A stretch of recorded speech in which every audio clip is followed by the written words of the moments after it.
ఆయన పరిశుద్ధమైన సన్నిధానంలో చేరి మనసారా ద్వారా ఆయన ఆరాధించగలిగే గొప్ప అధికతను ధన్యతను దేవుడు మనకు అనుగ్రహించి ఇచ్చున్నాడు. అందును బట్టి దేవుడు ఎంతైనా స్తుతించే బదులమై ఉంచున్నాం కదండి. వాస్తవానికి దేవుడు మనల్ని ఎంతగా ప్రేమిస్తున్నాడు అని చెప్పడానికి మనం సజీలకంగా దేవుడు ఉంచాడంటే మనల్ని ఎంతగా ప్రేమిస్తున్నాడని మనకు తెలుస్తుంది. మన ప్రేమలో లోపం ఉంది కానీ ఆయన ప్రేమలో లోపం లేదు. లోపం లేని ప్రేమ కలిగిన ఆ ప్రభు సన్నిధానంలో ఆరాధించగలిగే గొప్ప ఆధిక్యతను ధన్యతను దేవుడు మనకు అనుగ్రహించి ఉంటున్నాడు. అందరిని బట్టి దేవుని ఎంతైనా స్తుతించే బదులు మనకిస్తున్నా. కొద్ది నిమిషాలు దేవుని మాటలను మనం ధ్యానించుకుందాం. నేను సమయానికి ముగిస్తాను, ఎక్కువ తీసుకోను, శ్రద్ధగా వినాలి అంతే. మీరు ఎప్పుడు ముగిస్తారనే ఆలోచన లేకుండా శ్రద్ధగా విన్నట్టయితే దేవుడు మనతో మాట్లాడతాడు. వాస్తవానికి ఈ మాటలు మనల్ని బలపరచడానికి కదండి. మన ప్రియులు చాలా చక్కగా చాలా రోజులుగా ఆ మాటలను ధ్యానిస్తూ ఆ మాటలు ఇక్కడ అందిస్తూ ఉంటారు. వారికున్న మనోభారంలో కూడా కదండి ధ్యానిస్తూ ఆ మాటలను అందిస్తున్నప్పుడు నిజంగా ఎవరు అందించినా వారిని మనం స్వీకరించాలి, దాని ప్రకారం నడవాలి. ఎన్నోసార్లు చూడండి మనం నడవలేకపోతాం. అన్న ఇప్పుడే ప్రకటనలు చదివాడు కదా, మనలో బైబిల్ స్టడీకి రేండి అని రాలేకపోతుంటున్నాం. అయితే మన ప్రేమ ఎలాంటిది దేవుడి పట్ల? ఆయన మనం పరిపూర్ణంగా ప్రేమిస్తున్నాడు. మనం ఎంతగా ప్రేమిస్తున్నాం ప్రభువుని అనే విషయాన్ని ఒకసారి మనం ఆలోచన చేద్దాం. అయితే మనం ప్రతి నియమక కూడికలకు వస్తున్నట్లయితే దేవుడు మనల్ని ఆశీర్వదిస్తాడు. ఆ విషయాల గురించి కొద్ది నిమిషాలు మనం ధ్యానించుకుందాం ఈ యొక్క విషయాల్లోనే. అదే దానియేలు గ్రంథము 1వ అధ్యాయము మొదటి 4 వచనాలను మనం మార్చి చదువుకుందాం. దానియేలు గ్రంథము 1వ అధ్యాయము మొదటి 4 వచనాలను మనం మార్చి చదువుకుందాం. దానియేలు గ్రంథము 1వ అధ్యాయము మొదటి 4 వచనాలను మనం జ్ఞాపకం చేసుకుందాం. యూదా రాజుకు యెహోవాయాజ్ఞము ఏలుబడిలో 3వ సంవత్సరమున బబులోను రాజునకు నెబుకద్నెజరు యెరూషలేము మీదికి వచ్చి దాన్ని ముట్టడి వేయగా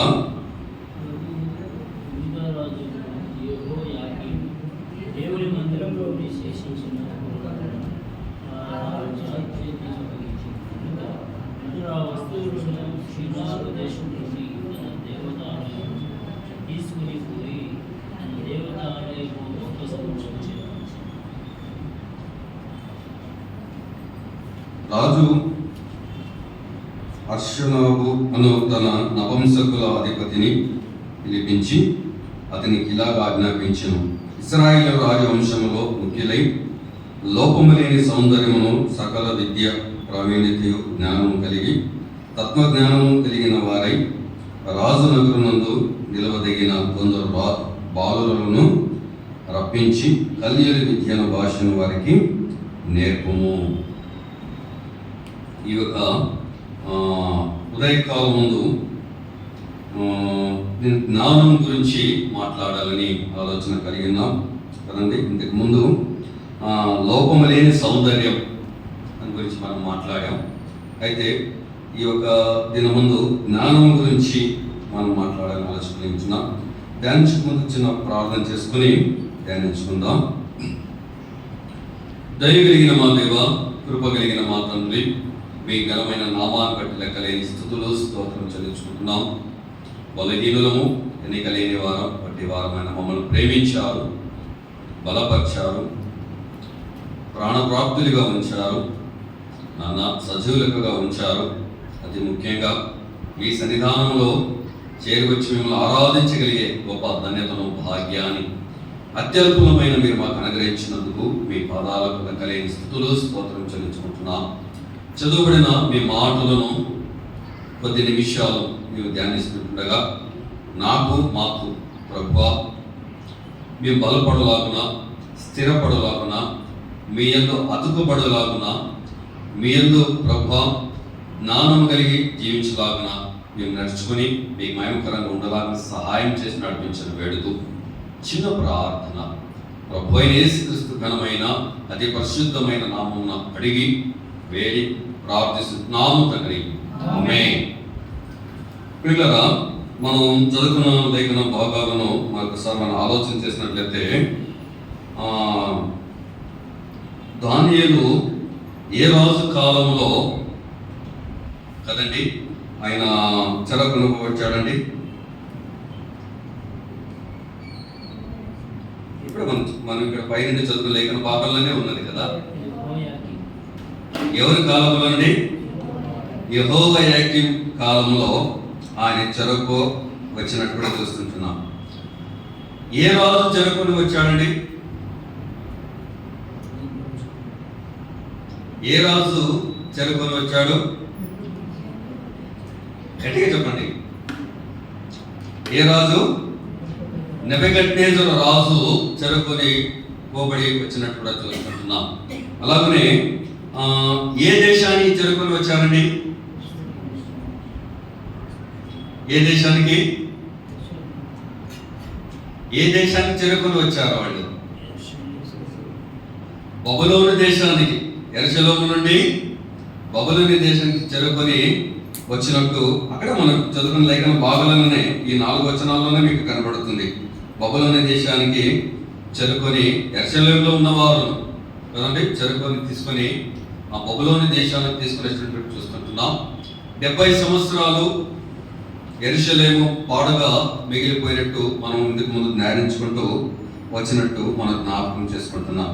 అయితే అలా కిందకు వస్తూ ఆ 3 రాజుల గురించి మనం ధ్యానించాం. అక్కడున్న ఆ 3 రాజులు ఎవరని? యెహోయాకీము, నెబుకద్నెజరు, ఆ పరలోకపు రాజు అయిన ప్రభువుని మనం జ్ఞాపకం చేసుకుంటూ వచ్చాం. కింద భాగానికి వచ్చేంత లోపల మరి అక్కడ జ్ఞాపకం చేసుకుని లోపము లేని ఆ సౌందర్యం కలిగిన వారు ఎవరెవరు ఉన్నారు అనే విషయాన్ని కూడా మనం ధ్యానించుకుంటూ వచ్చాం. అక్కడికి నేను వెళ్ళడం లేదు, కానీ అలా కిందకి వచ్చిన తర్వాత విద్య, సకల విద్య ప్రావీణ్యతయు జ్ఞానము కలిగి తత్వజ్ఞానము తెలిసిన వారై రాజనగరందు నిలవదగిన కొందరు బాలులను రప్పించి అనే మాటను చూస్తుంటున్నాం. అయితే ప్రావీణ్యత జ్ఞానము కలిగి అనే మాట ధ్యానించాలని ఒక ఆలోచన చేసుకుంటున్నాను. జ్ఞానము ఎన్ని విధాలుగా జ్ఞానం ఉన్నదండి? ఎన్ని విధములైన జ్ఞానం ఉన్నది తెలీదా?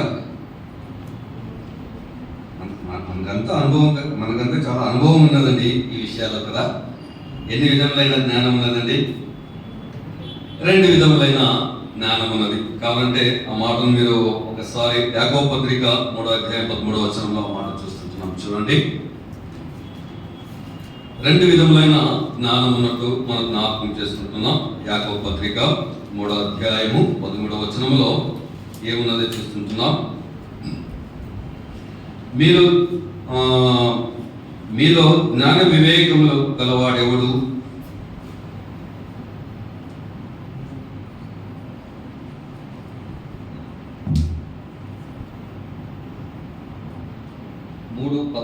యాకోబు పత్రిక 3:15 క్షమించండి, 3:15.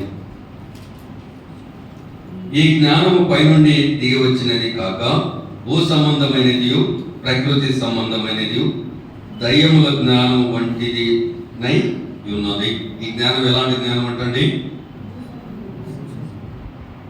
ఎలాంటి జ్ఞానం? భూ సంబంధమైన, మొట్టమొదటిగా పైనుండి వచ్చిన జ్ఞానం కాదు. అంటే తండ్రి నుండి వచ్చిన జ్ఞానము కాదు, దేవుడి నుండి వచ్చిన జ్ఞానము కాదు. ఈ జ్ఞానము ఎలాంటి జ్ఞానము అని ఒకసారి ఆలోచన చేసినట్లయితే పైనుండి వచ్చినది కాక భూ సంబంధమైన జ్ఞానం. రెండవదిగా ప్రకృతి సంబంధమైన జ్ఞానం. మూడవదిగా ఏం తెలియబడిందంటే దయ్యముల జ్ఞానము. దయ్యముల జ్ఞానం వంటిదై ఉండి అనే విషయాన్ని చూసుకుంటున్నాం. అలాగనే రెండో జ్ఞానాన్ని మనం జ్ఞాపకం చేసుకున్నట్లయితే అదే యాకోబు పత్రిక 3వ అధ్యాయము 17వ వచనాన్ని ఒకసారి మనం ఆలోచన చేసినట్లయితే, అయితే పైనుండి వచ్చే జ్ఞానము మొట్టమొదట పవిత్రమైనది, తర్వాత సమాధానకరమైనది, మృదువైనది, సులభముగా లోబడినది, కనికరముతోనూ మంచి ఫలములతోనూ నిండుకునినది, పక్షపాతమునైనను వేషధారణను లేనిదై ఉన్నది. ఈ జ్ఞానం ఎలాంటి జ్ఞానం అంటండి? ఈ జ్ఞానం ఎక్కడికి వచ్చిన జ్ఞానం? పైనుండి వచ్చిన జ్ఞానాన్ని మనం జ్ఞాపకం చేసుకుంటున్నాం. 2 జ్ఞానాలు మనం చూసాం కదా.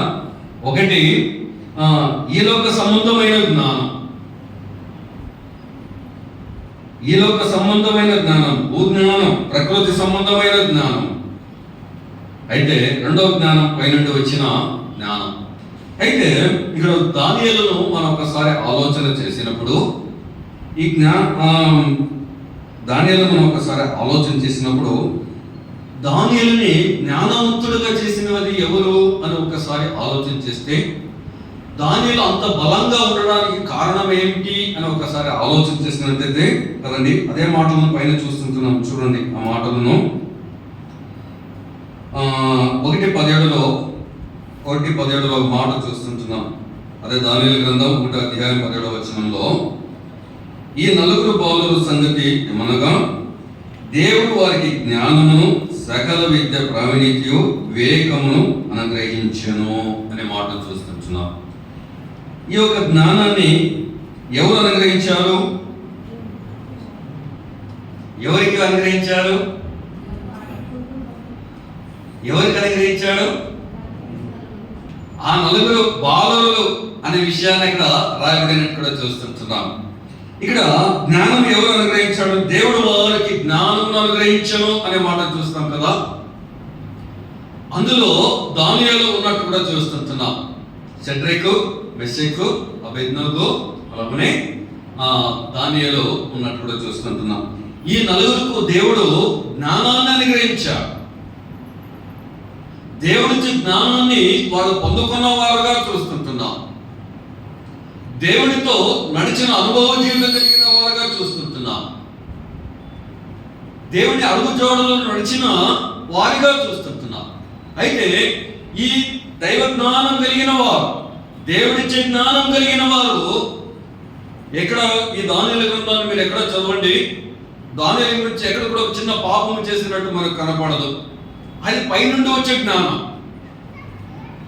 కదండి. దేవుణ్ణి ఎక్కడెక్కడ ఆయాస పెట్టినట్టు అక్కడ కనపడటం లేదు. దేవునికి ఎక్కడ కూడా అమర్యాదగా నడుచుకున్నట్టు కనబడలేదు.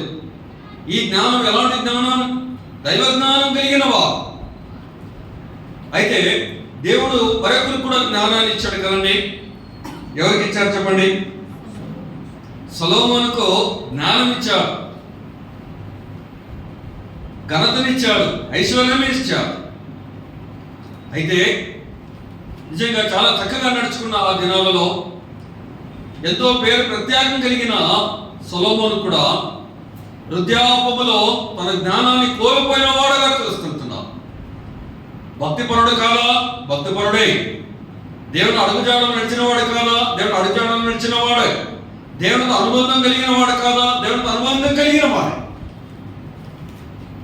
ఎప్పుడైతే లోకం వైపు చూశాడో, అలాగే స్త్రీ వైపు చూశాడో, తన దేవుని వైపు ఉంటున్న ఆ మనసును వారు త్రిప్పివేసిన వారుగా చూస్తుంటున్నారు. ఎప్పుడైతే త్రిప్పివేయబడ్డాడో కదండి, దేవుడి జ్ఞానాన్ని కోల్పోయిన వాడుగా చూస్తుంటున్నాం. అయితే ఇక్కడ ఈ దానియేలు దైవ జ్ఞానం పొందుకున్న జ్ఞానీయులుగా చూస్తుంటున్నాం. దైవ జ్ఞానాన్ని పొందుకున్న దానియేలుగా మనం జ్ఞాపకం చేసుకుంటున్నాం. ఈ దానియేలు ఎలాంటి వాడంటే, ఈ దానియేలు ప్రార్థనాపరుడైన జ్ఞానీయులుగా చూస్తుంటున్నాం కదండి. ఆ మాటలు కావాలంటే అక్కడ చూస్తుంటున్నాం. 2వ అధ్యాయము 18వ వచనంలో చూస్తుంటున్నాం. చూడండి, తాను తన స్నేహితులను బబులోను తక్కిన జ్ఞానులతో కూడా నశించుకుంటున్నట్లు ఆ కాలము మర్మ విషయములను పరలోకముందు దేవుని వలన కటాక్షం పొందు నిమిత్తము ఆయన వేడుకొనెను, అనగా ప్రార్థన చేసెను. ప్రార్థన దేవుడిచ్చే జ్ఞానము ఎలా ఉంటుందంటే దేవుని యొక్క ప్రార్థనలో నడిపే జ్ఞానంగా చూస్తుంటున్నాం, దేవుడితో సహవాసం కలిగిన జ్ఞానంగా చూస్తుంటున్నాం, దేవుడితో అంటగట్టబడిన జ్ఞానంగా మనం జ్ఞాపకం చేసుకుపోతుంటున్నాం. ఇక్కడ తను ఒకడే కాదు కానీ ఇక్కడ చూస్తుంటున్నాం తన నలుగురు కదండి జ్ఞానం కలిగిన వారు, అక్కడ నలుగురిని చూస్తుంటున్నాం. దేవుడు నలుగురికి జ్ఞానాన్ని ఇచ్చాడు, పరలోకపు జ్ఞానాన్ని ఇచ్చాడు, దేవుని యొక్క జ్ఞానాన్ని ఇచ్చాడు. కానీ వారు ఎలా ఉన్నారు అనే జ్ఞాపకం చేసుకున్నట్లయితే దేవుని ఎదుట ప్రార్థించే వారుగా కనబడతా ఉంటున్నారు.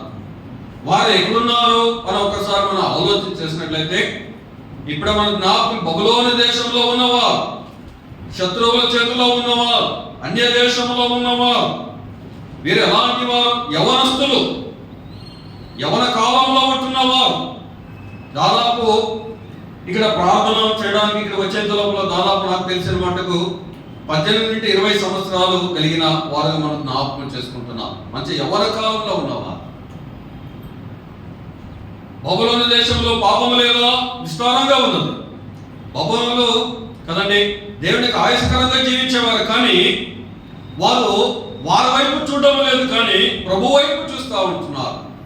ప్రభు ఇచ్చిన జ్ఞానాన్ని వైపు చూస్తూ ఉంటున్నారు. ప్రభు ఒక సహవాసం ఎలా ఉండాలని వారు అభ్యాసిస్తూ ఉంటున్నారు. వ్యక్తిగతంగా ప్రభుతో సంబంధం కలిగిన వారు, సంఘంగా ప్రభుతో సంబంధం కలిగిన వారు కదండి.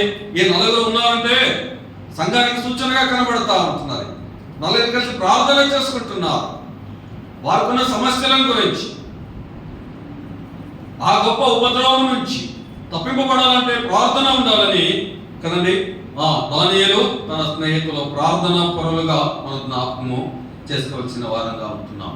అయితే వీరు ప్రార్థనా పరులుగా ఉంటున్నారు, అలాగనే మనకన్నా వీరు ఎక్కువగా పనిచేసేవారు. దాదాపు 120 సంస్థలలో అధిపతిగా ఉన్న దానియేలుగా చూస్తుంటున్నాం. అంటే 120 సంస్థానాలు అంటే 120 దేశాలు, 120 ప్రాంతాలు, 120 జిల్లాలు అనుకుందాం మనం. అలాంటి ప్రాంతానికి ఈయన అధిపతిగా ఉన్నాడు. ఒక్కొక్క దేశంలో ఎన్నో సమస్యలు ఉంటున్నాయి. ఆ సమస్యలు సంహరిస్తూ, ఆ సమస్యలను గెలుస్తూ ప్రభు సన్నిధానంలో ప్రార్థించేవాడుగా కనబడతా ఉంటున్నాడు. ప్రభు సన్నిధానంలో నిలబడిన వాడుగా కనబడతా ఉంటున్నాడు.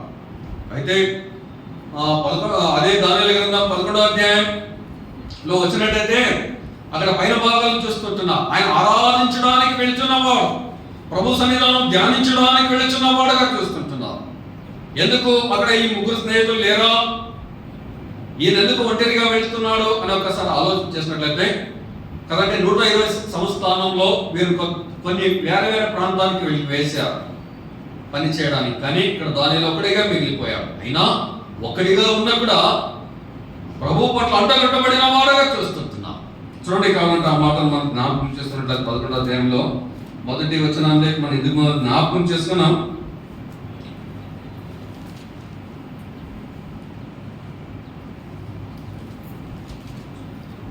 పదవ అధ్యాయము 4వ వచనంలో చూస్తుంటున్నాం. చూడండి, మొదటి నెల 24వ తేదీ నేను సిదెకేలేను గొప్ప నది తీరమన ఇంటిని నేను కన్నీళ్ళెత్తుచుండగా నారబట్టలు ధరించుకునే ఒకడు కనబడను అనే మాట చూస్తుంటున్నాం. అంటే ఆయన ఆ నది తీరానికి వెళ్ళాడు దేవుణ్ణి ఆరాధించడానికి. ఆయన ఒంటరిగా ఉన్నా ప్రభుతో సంబంధం కలిగిన వాడుగా చూస్తుంటున్నాం, ప్రభుతో అనుబంధం కలిగిన వాడుగా చూస్తుంటున్నాం. ప్రభు ఒక ఆజ్ఞను ఎన్నడూ ఆయన మర్చిపోయిన వాడు కాదు. ఆ భాగాలన్నీ మనం జ్ఞాపకం చేసుకుపోండి. ప్రభుత్వ సాంగత్యంని సూచించేవాడుగా చూస్తుంటున్నాం. ఎప్పుడైతే ప్రభుత్వ సాంగత్యం కలిగిస్తున్నామో కదండి మనకున్న ప్రత్యేక అవసరతలు ఆయన తీర్చేవాడుగా ఉంటున్నాడు. ప్రభు వచ్చే జ్ఞానం ప్రభు ఇచ్చే జ్ఞానం చాలా విశేషమైన జ్ఞానం. అది ఎలాంటి జ్ఞానము అని ఇప్పుడు మనం చదువుకున్నాం కదండి. పరలోకం నుండి వచ్చే జ్ఞానం ఎలాంటి జ్ఞానం అని చూడండి, ఒక మాట చూస్తుంటున్నాం. అది ఎలాంటి జ్ఞానం అని యాకోబు పత్రిక 3:17 చూస్తుంటున్నాం కదండి. అయితే ఆ జ్ఞానము ఎలాంటి జ్ఞానం అంట? అయితే పైనుండి వచ్చే జ్ఞానము మొట్టమొదట ఎలా ఉంటుందంట? పవిత్రమైనది అనే విషయాన్ని తెలియజేస్తున్నట్టు కూడా చూస్తుంటాం. పవిత్రమైనది, పరిశుద్ధమైనది, అంతేకా తర్వాత సమాధానకరమైనది. ఎలా ఉంటుందంటే దేవుడి జ్ఞానము సమాధానాన్ని ఇస్తుంది, నెమ్మదిని ఇస్తుంది, తృప్తిని ఇస్తుంది. అంతేకాదు కానీ కింద భాగంలో జ్ఞాపకం చేసుకున్నట్లయితే మృదువైనది. ఇంకెవరు మనల్ని అపహాసించిన దూషించిన కూడా అది మృదువైనది. అంటే ఇతర వాళ్ళు దూషించినా మనం దూషించకూడదు. అది మృదువైన స్వభావం. ఇతరుల పట్ల మన మాట ఎలా ఉండాలి? మృదువుగా ఉండాలి, కఠినంగా ఉండకూడదు. ఉండాలనే విషయాన్ని తెలియజేస్తూ సులభముగా లోబడినది. చూడండి, సులభముగా లోబడినది, కనికరముతోనూ మంచి ఫలముతోనూ నిండుకునేది. కనికరముతోనూ మంచి ఫలములతో నిండుకునేది. పక్షపాతమైన వేషధారణైన లేని జీవితం కదండి. పైనుండి వచ్చే ఒక జ్ఞానం ఎలాంటిది అంటే వేషధారణ లేని జీవితం, లేనిదై ఉన్నది అనే విషయాన్ని అక్కడ తెలియపరుస్తూ వచ్చినట్టు కూడా చూస్తున్నాం. అయితే ఈ జ్ఞానం కలిగిన దానియేలు అనే విషయాన్ని మేము ఉంచడానికి ఇష్టపడతా ఉంటున్నాం. ఇలాంటి జ్ఞానం కలిగిన దానియేలు అయితే ఆయనకి కష్టాలు లేదా? బోల్డని కష్టాలు ఉన్నాయండి. ఆయనకి వ్యాధి లేదా కదండి. అదే 8వ అధ్యాయం ఆఖరి వచనాల్లో మనం జ్ఞాపకం చేస్తే ఆయన వ్యాధిగ్రస్తుడు ఆయనో అనే మాట రాయబడ్డది. కాబట్టి చూడండి, అదే దానియేలు గ్రంథంలో మనం చూస్తుంటున్నాం. 27లో ఆ మాట చూస్తుంటున్నాం. కింద భాగంలో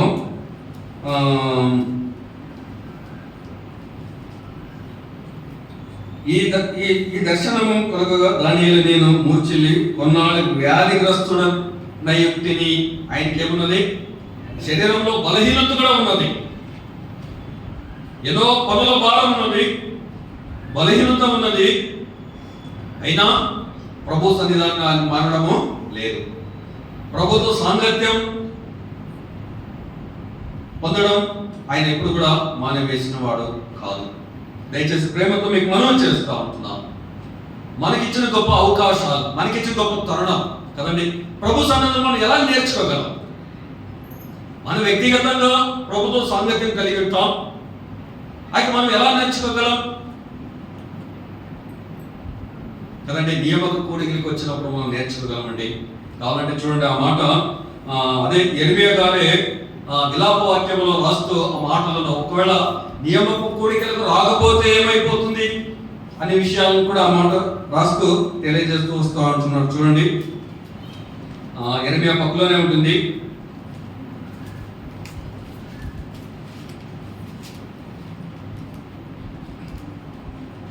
విలాప వాక్యంలో 1వ అధ్యాయము 4వ వచనంలో చూస్తుంటున్నాం. చూడండి, ఎవరైనా చదవండి. నియామక కూటములకు ఎవరునూ రారు గనుక సియోను మార్గములో ప్రలాపించుచున్నవి. పట్టణపు గుమ్మములన్నీ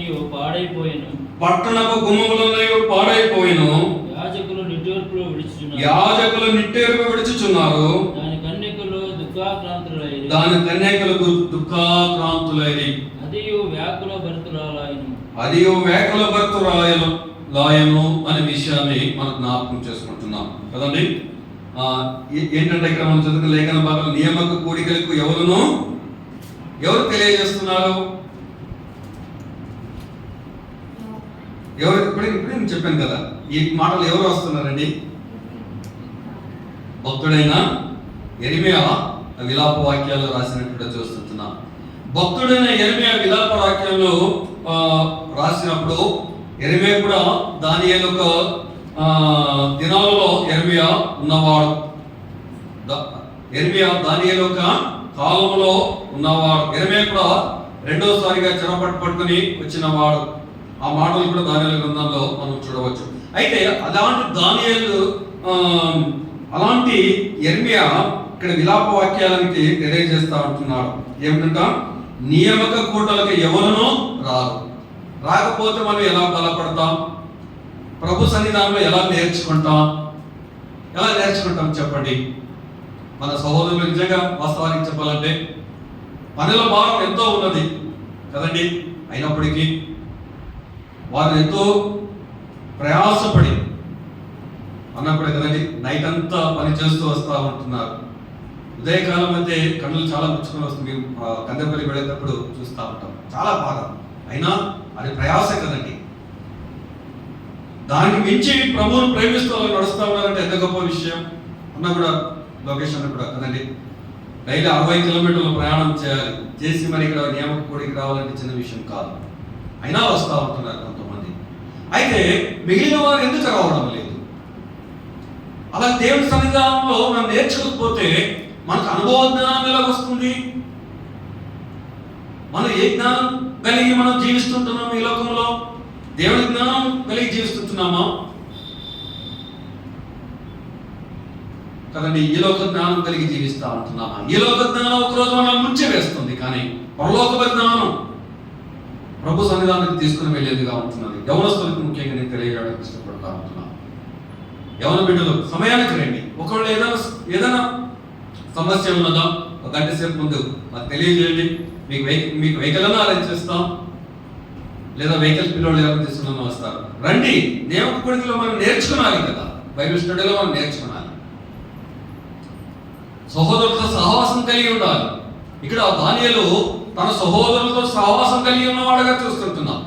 మనం కూడా మన సంఘంలో సహవాసం కలిగిన వారంగా ఉండాలి.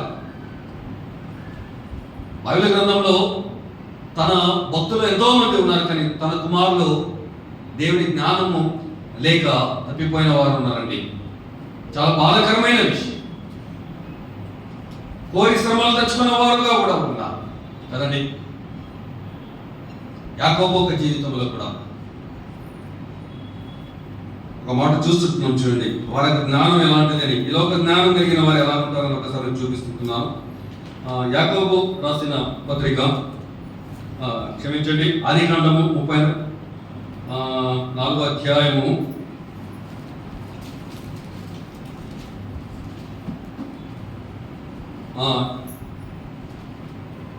34వ అధ్యాయము మొదటి వచనాన్ని ఒకసారి మనం ఆలోచన చేసినట్లయితే, లేయా యాకోబును కనిన కుమార్తెలలో దీన ఆ దేశపు కుమార్తెలలో చూడ వెళ్ళాను అనే విషయాన్ని మనం చూసుకుంటున్నాం కదండి. యాకోబు చాలా భయభక్తులు కలిగిన వాడుగా చూస్తుంటున్నాం. దేవుని యందు భయభక్తులు కలిగిన వాడు, దేవుడు మెచ్చదగినంత జీవితాన్ని జీవించిన వాడు కదండి. నేను యాకోబు దేవుడు, ఇస్సాకు దేవుడు, అబ్రహాము దేవుడు అని దేవుడు తెలియజేస్తున్నాడంటే వారు ఎంత విశ్వాసంతో వారు బ్రతికి ఉంటారో ఒకసారి మనం ఆలోచన చేద్దాం. అయితే అలాంటి కుటుంబంలో కదండి ఇక్కడ దీన కూడా మనకు కనబడతా ఉన్నట్టు చూస్తుంటున్నాం. అయితే ఎన్నిసార్లు తండ్రి మాట వినకపోయినందుకు నిజంగా చూసినట్లయితే తన జీవితాన్ని పాడు చేసుకున్నట్టుగా చూస్తుంటున్నాం. తన జీవితాన్ని పాడు చేసుకున్న స్త్రీగా మనం జ్ఞాపకం చేసుకుంటున్నాం. ఎందుకంటే తండ్రికి దైవ జ్ఞానం ఉన్నది, కానీ కుమార్తెకి లోక జ్ఞానం ఉన్నట్టు చూస్తుంటున్నాం. అయితే అదే విషయాన్ని మన కింద భాగాలు మనం చదువుకున్నట్లయితే తన అన్నలు కూడా లోక జ్ఞానము కలిగిన తన అన్నలు కూడా నిజంగా అంతకులైపోయినట్టుగా చూస్తుంటున్నాం. ఇది దేవ జ్ఞానమా, లోక జ్ఞానమా, దైవముల జ్ఞానమా? నిజంగా వారు ఆ ఊరిని తరమవేయబడిన వారుగా చూస్తుంటున్నాం. తమ జీవితాలను మార్చుకోలేని స్థితిలో వారు కనబడినట్టు కూడా చూస్తుంటున్నాం. అంతకులుగా మారిపోయారు. అంతకులకు దేవుని రాజ్యానికి వారసులు అవుతారా? కాదు కదండి.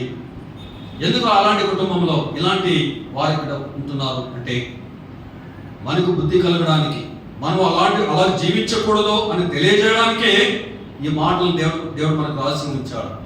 వాడికి అప్పుడు అవకాశం లేదు, ఇలాంటి చెప్పడానికి అవకాశం లేదు, కానీ ఇప్పుడు మనకు దేవుడు తెలియజేస్తూ ఉంటున్నాడు. మన బుద్ధి తెచ్చుకున్నారు. ఎప్పుడైతే యాకోబు మరి తన కుమార్తె చేసిన పనిని దేవుడి సన్నిధానంలో మొరపెట్టినప్పుడు దేవుడు వారికి మార్గము చూపించినట్టు కూడా చూస్తుంటున్నాం కదండి. వారి చేతుల నుండి విడిపించినట్టు కూడా చూస్తుంటున్నాం. దేవుడే విడిపించాడండి. లేకపోతే ఆ రోజు యాకోబుతో కలిసి తన వారందరూ కూడా ఆ వంశం అంతా నాశనం అయిపోయిండేది. అయితే ఎవరు కాపాడాలంటే దైవ జ్ఞానము యాకోబులో ఉండడం ద్వారా ఆ కుటుంబాన్ని కాపాడినట్టు మనం జ్ఞాపకం చేసుకుంటున్నాం. ఆ కుటుంబంలో ఉన్నట్టు మనం జ్ఞాపకం చేసుకుంటున్నాం. అయితే ఇక్కడ మనం జ్ఞాపకం చేసి విలాప వాక్యంలో చూసినట్లయితే నియామక కోరికలకి ఎవరు రారు అనే విషయం తెలియజేస్తూ వచ్చాడు కదండి. రాకపోతే ఏమవుతుంది? నియామక కోరికలకు రాకపోతే ఏమైపోతుందన్నా? అదే కింద భాగాలు అక్కడ రాసి పెట్టారు కదండి. నియామక కోరికలకు ఎవరు రారు కనుక సీయోను మార్గములు ప్రలాపించుచున్నది. సీయోను మార్గములు అంటే మనము నడిచే మార్గం, మనము జీవించే ఒక జీవితం, మన యొక్క జీవిత యాత్ర ప్రయాణం ఎలాగుంటుంది అంటే నియామక కోరికలు రాకపోతే ఎలా ఉంటుంది? ప్రలాపముగా ఉంటున్నది, దుఃఖముతో కూడినదిగా ఉంటున్నది, ఆయాసంగా కూడినదిగా ఉంటున్నది. ఈ లోక జ్ఞానం మనలో ఉన్నప్పుడు దేవునితో సాహసం లేకపోతే ఇంకేముంటుంది కదండి. ఈ లోక జ్ఞానంతో ఉన్నప్పుడు ఏమైపోతుందంటే మన జ్ఞాపకం చేసినట్లయితే ప్రలాపించుచున్నవి అనే పట్టణము గుమ్మం పాడైపోయినది. చూడండి, ఇది ఎవరి గురించి రాస్తున్నానంటే విశ్వాసుల గురించే రాస్తా ఉన్నాడు, కానీ అన్యుల గురించి ఇక్కడ ఈయన రాయడం లేదు. యవనసుల గురించి రాస్తా ఉన్నాడు, కానీ ఇతరుల గురించి ఆయన రాయడం లేదు.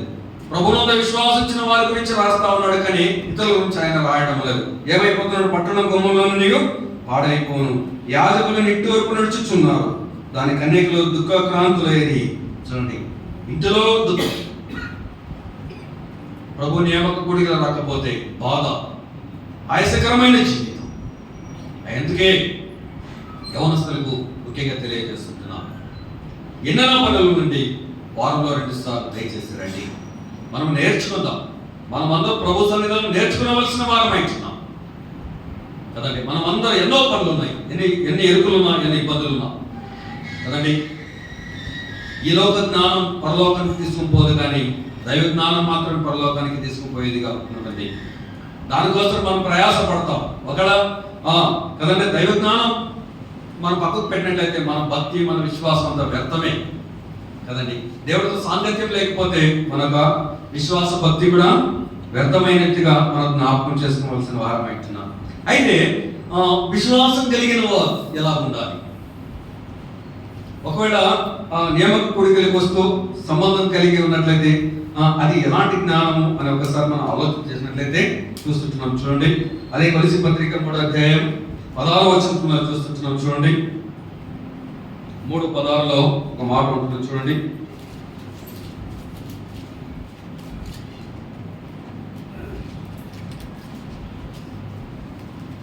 కొలస్సీ పత్రిక 3వ అధ్యాయం 16వ వచనంలో సంగీతములతోనూ కీర్తనలతోనూ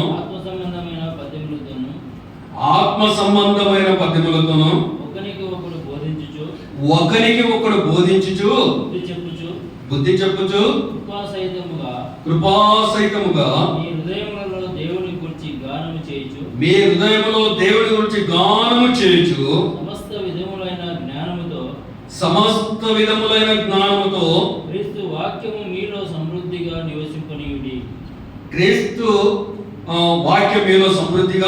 నివసింపనీయుడి. అంటే సమృద్ధిగా నివసించేది ఎప్పుడండి? మనలో ఎప్పుడు సమృద్ధిగా నివసిస్తుంది దేవుని యొక్క జ్ఞానం అని అంటే ఇక్కడ తెలియజేస్తారు కదండి. ఒకరికొకరు కూడుకున్నప్పుడు కదండి, ఒకరికొకరు సహవాసం కలిగి ఉన్నప్పుడు, మనం 10 మందిగా ఉన్నాం, 10 మందిగా అయినా పర్వాలేదు. అయితే ప్రభుతో మనము భయభక్తులు కలిగి ఉంటాం, ప్రభుతో సాంగత్యం కలిగి ఉంటాం, ప్రభుతో సంబంధం కలిగి ఉంటాం.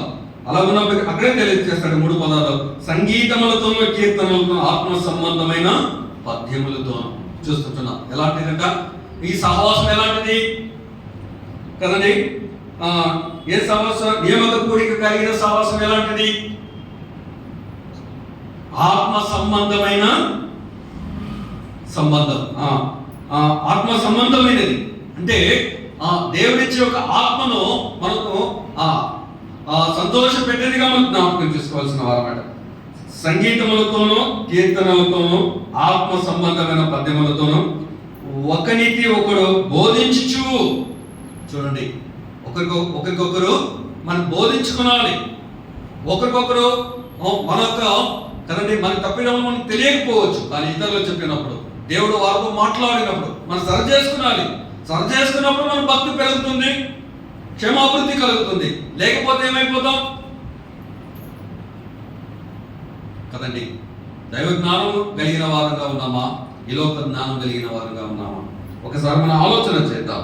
అయితే ఇక్కడ కూడా మనం జ్ఞాపకం చేసుకున్నట్లయితే ఎంత గొప్ప సహవాసం అండి. పరిశుద్ధులతో కలిగిన ఒక గొప్ప సహవాసం, నియమక కోడికలో గొప్ప సహవాసాన్ని చూస్తుంటాను కదండి.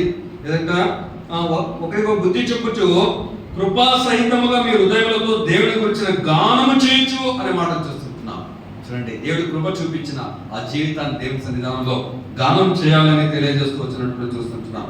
సమస్త విధములైన జ్ఞానముతో క్రీస్తు వాక్యము మీలో సమృద్ధిగా నివసింపనీయుడి. మీలో అంటే మనలో, నాలో, నా జీవితంలో ఏముండాలి? క్రీస్తు వాక్యం ఉండాలి. క్రీస్తు వాక్యం ఉండాలంటే బైబిల్ స్టడీ ఉండాలి, అంతే కదా? బైబిల్ స్టడీకి రావాలి, మనం నేర్చుకోవాలి. మీరు కూడా మాట్లాడాలి, యవన బిడ్డలు కదండి. నేర్చుకున్నప్పుడు నిజంగా దేవుడు యొక్క జ్ఞానం అనుగ్రహించేవాడుగా ఉంటున్నాడు. అలా ఉన్నప్పుడు ప్రభులో మనం బలపడతాం. మన ద్వారా కదండి మనకు దేవుని యొక్క జ్ఞానం మన సంఘము ద్వారా యవన బిడ్డలు అనేక చోట్లకు వెళ్ళి ప్రచురింపజేసే వారంగా ఉండాలి. మన పనులు మన జీవిత కాలం అంతా ఉంటాయి. మన విద్య కదండి కొద్ది కాలం ఉంటుంది, కానీ ప్రభు ఇచ్చే జ్ఞానం, దేవుని మనం సంపాదించుకున్నట్లయితే, దేవుని యొక్క జ్ఞానాన్ని సంపాదించుకున్నట్లయితే, అది వృద్ధి కలిగి చేసుకున్నట్లయితే ఎంత గొప్ప విలువండి. ఒకసారి మనం జ్ఞాపకం చేసుకున్నట్లయితే అది మనల్ని, ఆ దైవ జ్ఞానం మనల్ని ఏమి చేస్తుంది అని ఒకసారి ఆలోచన చేసినట్లయితే, సామెతల గ్రంథం 4వ అధ్యాయం 6వ వచనంలో మనం జ్ఞాపకం చేసుకున్నట్లయితే, జ్ఞానమును విడవక వింటిన ఎడల అది నేను కాపాడను. చూడండి, జ్ఞానము విడవక వింటిన ఎడల, దేవుడి జ్ఞానాన్ని మనం విడిచిపెట్టినట్లయితే దేవుని కాపుదల మనకు ఉండదు అనే విషయాన్ని తెలియజేస్తూ వచ్చాడు. జ్ఞానము విడవక వింటిన ఎడల అది నిన్ను కాపాడును. అదే సామెతల గ్రంథం 12వ అధ్యాయం 1వ వచనంలో చూసినట్లయితే, శిక్షను ప్రేమించువాడు జ్ఞానమును ప్రేమించును కదండి. ప్రేమించువాడు అన్నమాట చూస్తుంది. ఎవరైనా పెద్దలు కొన్ని విషయాలు తెలియజేసినప్పుడు దానికి లోబడి జీవించినట్లయితే, అనుగుణంగా నడిచినట్లయితే ఏమైపోతుందంట? జ్ఞానాన్ని ప్రేమించిన వాడు అనే విషయాన్ని సమయంలో చాలా చక్కగా తెలియజేస్తున్నట్టు కూడా మనం జ్ఞాపకం చేసుకుంటున్నాం కదండి. అదే సామెతల గ్రంథంలోనే మనకు జ్ఞానము లేని వానికి మూఢత్వము స్వాస్థ్యము అనే మాట. జ్ఞానం లేకపోతే ఏమైపోతుంది? మూఢత్వం. ఏదో చెప్పనే ఎదురే, నేను ఒకటి మాట్లాడుతూ నువ్వు ఒకటి మాట్లాడతావు కదండి. ఈ లోక జ్ఞానం వాడిలో ఉంటుంది కదండి. జ్ఞానము లేని వాడికి మూఢత్వమే స్వాస్థ్యము, వివేకము జ్ఞానము కిరీటంగా ధరించుకుందరు కదండి. ఎలాంటి కిరీటం అంటే జ్ఞానమనే కిరీటం. దేవుడు ఎంత గొప్ప వరాలు ఇచ్చాడండి బైబిల్ గ్రంథంలో. వివేక జ్ఞానమున కిరీటముగా ధరించుకుందరు అనే మాట చూస్తున్నాం. దేవుడిచ్చి జ్ఞానం ఎలా ఉంటుందంటే కిరీటముగా ఉంటున్నది, అంటే పైభాగంలో ఉంటున్నది, అందరికి కనబడేలాగా ఉన్నట్టు చూస్తున్నాం. యవన బిడ్డలు కదండి ఎక్కువగా ప్రభు సన్నిధానంలో గడపాలి. దానియేలు కూడా ప్రభు సన్నిధానంలో ఎక్కువ గడిపాడండి. యవన కాలంలో గడిపాడు, శ్రమలలో గడిపాడు. అక్కడ కల్యాణ విద్య ఉన్నది. విద్య కూడా అయితే ఆయన విద్యాభ్యాసం చేస్తున్నప్పుడు కూడా దేవునికి సహవాసం కలిగిన వాడుగా ఉన్నాడు. ఒకప్పుడు దేవునితో సహవాసం చేయకూడదు అని ఆజ్ఞ వచ్చినప్పటికీ కూడా దైవ జ్ఞానానికి భయపడ్డాడు, కానీ ఈ లోక జ్ఞానానికి ఆయన భయపడిన వాడు కాదు. దేవుడితో సహవాసం చేయగలిగిన వాడు.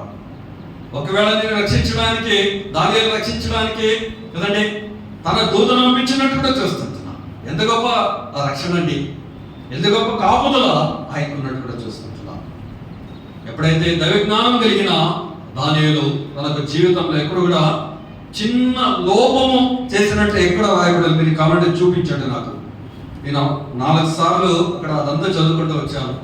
చిన్న లోపం కూడా ఆయన కనబడలేదు. ఎక్కువగా ప్రభువును హత్తుకున్నవాడుగా కనబడదు. లోకంలో ఉన్నాడు కానీ ప్రభువును హత్తుకున్నవాడుగా కనబడతా ఉన్నాడు. లోకంలో ఉన్నాడు కానీ ప్రార్థనలో దేవుణ్ణి ప్రార్థించేవాడుగా కనబడతా ఉంటున్నాడు. ఆ సమయానికి నియామక దినాలలో కదండి, ఆయన ఏ టయానికైతే నేను ప్రార్థించాలనుకొని ఇచ్చినాడో ఆ సమయానికి ఆయన వెళ్తా ఉన్నాడు. తన పనులన్నీ పక్కకు వెళ్ళాడు. కొన్నిసార్లు పనులు భారం ఉన్నది, నేను వాళ్ళ గురించి నేను అనడం లేదు, కానీ తీరిక ఉండి కూడా రాలేకపోతుంటున్నాం. చూడ, అది చాలా బాధాకరమైన విషయం. దయచేసి ప్రేమతో మనం చేస్తుంటున్నాం. రండి, మనం అందరం నేర్చుకుందాం. ఎవరి బిడ్డలో మనం అందరం నేర్చుకుందాం. పెద్దలు చెప్పినప్పుడు మనం నేర్చుకుందాం. దాని పాఠం మనము అలా కొనసాగి వెళ్ళిపోయినప్పుడు దేవుడు ఎన్నో విధములైన కదండి జ్ఞానాన్ని ఇచ్చేవాడుగా చూస్తుంటున్నాం. అదే సామెతల గ్రంథంలో తెలియజేస్తాడు, అపరంజని సంపాదించుట కంటే జ్ఞానం సంపాదించడం ఎంతో శ్రేష్టము. ఆ జ్ఞానం ఎక్కడ దొరుకుతుంది? సంఘములో దొరుకుతుంది. దేవుడు పరిశుద్ధులతో సహవాసం చేయడం ద్వారా దొరుకుతుంది. ఏంటంటే అపరంజని సంపాదించుట కంటే, అపరంజని అంటే బంగారం సంపాదించుట కంటే జ్ఞానమును సంపాదించుట ఎంతో శ్రేష్టము. అయితే ప్రభువు ఇచ్చే జ్ఞానం ఎలాంటిదంట? శ్రేష్టమైనది. దానియేలు కూడా రాజులు చాలా చక్కగా పొందుతాడు. శ్రేష్టమైన దానియేలు, అతి శ్రేష్టమైన దానియేలు అంటే ఆ ఉన్నతమైన శిఖరానికి ఎక్కిపోతా ఉన్నాడు దానియేలు. కారణం ఏంటి? దైవ జ్ఞానం, దేవుడితో సంబంధం కలిగిన దానియేలుగా మనము జ్ఞాపకము చేసుకున్న వారంగా చూస్తుంటున్నాం. అయితే కుమారుడు ఒక మాట సమేతల గ్రంథంలో చెప్తా ఉంటున్నాడు. చూడండి, 27వ అధ్యాయం 11వ వచనం, నా కుమారుడు జ్ఞానమును సంపాదించి నా హృదయమును సంతోషపరచుము. ఎలాంటి జ్ఞానం? దైవ జ్ఞానాన్ని సంపాదించుకొని దేవుణ్ణి ఎలాగ సంతోషపరుస్తామో ఒకసారి మనం ఆలోచన చేద్దాం. అదే సమేతల గ్రంథం 29వ అధ్యాయం 3వ వచనంలో చూసినట్లయితే, జ్ఞానము ప్రేమించడం తండ్రిని సంతోషపరచును. ఏ తండ్రిని? పరలోకపు తండ్రిని సంతోషపరిచేవాడుగా ఉన్నాడు. అలాగనే భూలోకంలో ఉన్న తండ్రిని కూడా ఆయన సంతోషపరిచేవాడుగా కనబడుతున్నట్టు చూస్తుంటున్నాం కదండి. ప్రసంగి గ్రంథంలో 2వ అధ్యాయం 20వ వచనంలో చూసినట్లయితే, ఏలనగా దైవ దృష్టికి మంచి వాడుగా నుండువానికి దేవుడు జ్ఞానమును, తెలివిని, ఆనందమును అనుగ్రహించును అనే మాట చూస్తుంటున్నాం కదండి. దేవుడు జ్ఞానమును, తెలివిని, ఆనందమును అనుగ్రహించేవాడు. ఎలాగనగా దైవ దృష్టికి మంచివాడిగా ఉండాలి అంటే దేవుడితో సంబంధం కలిగి ఉండాలి అనే విషయాన్ని ప్రసంగి 2:26లో ఆ మాటను ఒక రాసినట్టు కూడా చూస్తుంటున్నాం. అయితే అలా ఉన్నప్పుడు మనం అభివృద్ధి పొందుతాం కదండి, బలం పొందుతాం. దేవుని యొక్క జ్ఞానం పొందినప్పుడు బలము పొందే వారంగా చూస్తుంటున్నాం. మరొక మాటను మనం చూసుకొని మనం ముగించుకుందాం. చూడండి, ఒకవేళ అలాగా ఉన్నట్టయితే, దైవ జ్ఞానం లేకుండా అలాగే పెరిగినట్టయితే, మనం అలాగో జీవించినట్టయితే ఏమైపోతాం? ఒక మాట చూడండి, ఎబ్రీయులకు రాసిన పత్రిక 10వ అధ్యాయం 26వ వచనంలో మాట ఉంటుంది. చూడండి, ఎబ్రీయులకు రాసిన పత్రిక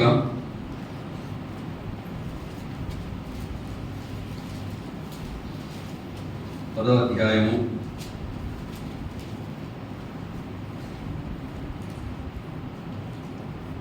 26వ వచనం, మనం సత్యమును గూర్చి అనుభవ జ్ఞానము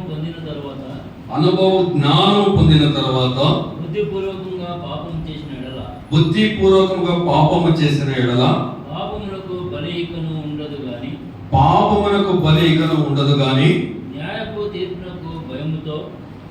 తీర్పునకు భయముతో ఎదురు చూచుటయు విరోధులను దహింపబోవు తీక్షణమైన అగ్నియు నీకును ఉండను. ఇది ఎవరి గురించి రాశాడు? నిజంగా చాలా బాధ అనిపిస్తుందండి. అయితే ఇలా జీవించినప్పుడు చాలా సంతోషంగా ఉంటుంది కదండి. ప్రేమతో మనం చేస్తూ ఉంటున్నాం. ఎవరు కూడా మనలో ఎవరు కూడా ఇలా ఉండకూడదు. దేవుడి కోపాగ్నికి మనం గురి అవ్వకూడదు. తెలియజేస్తూ ఉంటాం. మనం ఎప్పుడు అంటే మనము సత్యముల గురించి అనుభవ జ్ఞానం పొందిన తర్వాత, ఇప్పుడు మనం సత్యం గురించి ఎదిగాం కదండి, దేవుడికి అనుభవ జీవితంలో ఉంటున్నాం, నడుస్తున్నాం కదండి. ఇప్పుడు కూడా మనం పాపం చేస్తే ఏమవుతుంది?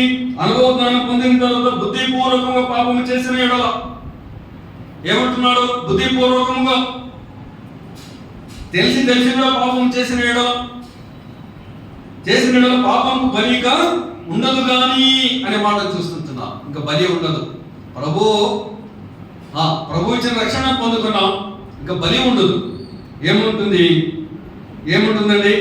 న్యాయ తీర్పు. ఈ న్యాయ తీర్పు ఎవరి కొరకు ఉంచబడి ఉంటున్నది? ఈ లోక జ్ఞానం కలిగిన వారికి న్యాయ తీర్పు ఉంచబడి ఉంటున్నది. లోక జ్ఞానం కలిగిన వారికి న్యాయ తీర్పు ఉంచబడి ఉంటున్నది. దయ్యముల జ్ఞానం కలిగిన వారికి న్యాయ తీర్పు ఉంచబడి ఉంటున్నది. కానీ ఇది విశ్వాసులకు కాదు. అయితే ఇక్కడ దేవుడు తెలియజేస్తున్నాడు, అలా ఉండవద్దు అని తెలియజేస్తా ఉంటున్నాడు. బుద్ధిపూర్వకం పాపం చేయవద్దు అని తెలియజేస్తా ఉంటున్నాడు. ఎలా ఉండమంటున్నాడు అంటే, అనుభవ జ్ఞానం పొందే బుద్ధిపూర్వకం కాకుండా ఒకవేళ అలాగే చేసినట్లయితే న్యాయపూర్వకు గురి అయిపోతాం. ఇంకా మనము ఇన్ని ఏళ్ళు చేసిన భక్తి కూడా ఏమైపోతుందండి? వ్యర్థమే కదా. అనుభవ జ్ఞానం ఇంకెన్ని రోజులు మనం నేర్చుకుంటాం చెప్పండి? ఇంకెన్ని రోజులు మనం నేర్చుకుంటున్నాం? నిజంగా ప్రభుతో కలిగిన ఒక సంబంధం, ప్రభుతో కలిగిన ఆ ఒక అనుబంధం కదండి, ఆ దైవ గ్రంథంలో లిఖించేవి ఉన్నాయి. ఏ లోకంలో మనం ఎన్ని రోజులు జీవించినా అది వ్యర్థమే. ప్రభుతో జీవించే జీవితం చాలా విలువైనది. ఆయన కూడా అంతేనండి. దానియేలు కూడా దాదాపు 16-17 సంవత్సరంలో దేవుని జ్ఞానాన్ని సంపాదించుకున్న ఈ యొక్క దానియేలు 87 సంవత్సరాలు అయినా, వృద్ధాపం వచ్చినా ప్రభువుని ఆయన విడవని వాడు, ప్రభు అడుగుజాడలో నడిచిన వాడు. ఎన్నో శ్రమలు వచ్చాయి, ఎన్నో ఎరుకలు వచ్చాయి, ఎన్నో ఇబ్బందులు వచ్చాయి. ఆయన సింహంలో బోనుకైనా పోవడానికి ఆయన ఇష్టపడ్డాడు, కానీ దేవుణ్ణి ప్రార్థించడానికి ఆయన వెనుకంజ వేసిన వాడు కానివాడుగా చూస్తుంటున్నారు. ఈ లోక చట్టానికి ఆయన గౌరవించాడు, కానీ అది ఈ లోకము కావాలా, దేవుడు కావాలి అని అడిగినప్పుడు ఆయన దేవుడే కావాలనుకున్నాడు. దేవుడితోనే ఎక్కువ ప్రాధాన్యత కలిగి జీవించిన వాడుగా చూస్తుంటున్నాం. ఎప్పుడైతే దేవుడితో ప్రాధాన్యత కలిగి జీవిస్తామో అప్పుడు దేవుడు మనల్ని ఒక ఉన్నతమైన స్థాయికి తీసుకువెళ్ళవలసిన వాడుగా ఉంటున్నాడు. ఉన్నతమైన స్థాయి కంటే ఏ రీతిగా ఆత్మీయ జీవితంలో ఎదిగింపచేస్తారు, ఆత్మీయ జీవితంలో బలపరుస్తారు. ఎలాంటి శ్రమలు వచ్చినా తాడుకునే శక్తిని ఇస్తారు, ఆనందింపై చేసే ధన్యతని ఇస్తారు, ప్రభులో ఆనందించగలిగే ధన్యతని ఇస్తారు. మనం ఎలాగున్నాం కదండి. అయితే యాకోబులాగా కదండి, మంచి పైనుండి వచ్చే ఒక ఆత్మ సంబంధమైన వరాలని మనం సంపాదించుకుందాం. దానిలాగా పాపము లేని జీవితం జీవించి ఆయన్ని మయపరచవలసిన వారంగా ఉంటున్నాను. ముఖ్యంగా యవన బిడ్డలు ప్రభువుని ఎక్కువగా వింటాడండి. ప్రభు ఒక బైబిల్ని ఎక్కువగా చదవండి. దేవుడు నీకు నాకు ఒక వరాన్ని ఉంచి పెట్టాడు. ఆ వరాన్ని మనం వెతుకుదాం. దేవునికి ఆ వరాన్ని వెతికినప్పుడు, ఆ వరాన్ని దేవుడి సన్నిధానంలో అలా ఉపయోగపడుతున్నప్పుడు దేవుడు ఎంతగా సంతోషిస్తాడు, ఆయన ఎంతగా ఆనందిస్తాడు. ఒకసారి ఆలోచన చేద్దాం. దీని అన్నలాగా కాదు, కానీ యాకోబులాగా దేవుడి సన్నిధానంలో మనం ప్రార్థన చేసే వారంగా ఉన్నాం. దానియేలులాగా దేవుడి సన్నిధానంలో ప్రార్థన చేసే వారంగా ఉందాం. పౌలులాగా దేవుడి సన్నిధానంలో ప్రార్థన చేసే వారంగా ఉందాం. నియామక కూడికలు తప్పకుండా వద్దాం. ఏదైనా సమస్య ఉన్నదా పర్వాలేదు, ఆ సమస్యలోనే ప్రభు సన్నిధానం మనం కనబడదాం. కనబడినప్పుడు దేవుడికి మహిమ, లేకపోతే ఇప్పుడే మనం చూస్తాం కండి, ఏమైపోతాం, నియమకుడికి రాకపోతే శ్రమల పాలైపోతాం. శ్రమలు, ఎన్నో విధములైన శ్రమలకు మనం గురైపోతాం. ఇలా కాకుండా దానియేలులాగా ప్రభువుని హత్తుకొని ఆనుకొని జీవించి దేవుణ్ణి మహిమపరచదు కాక.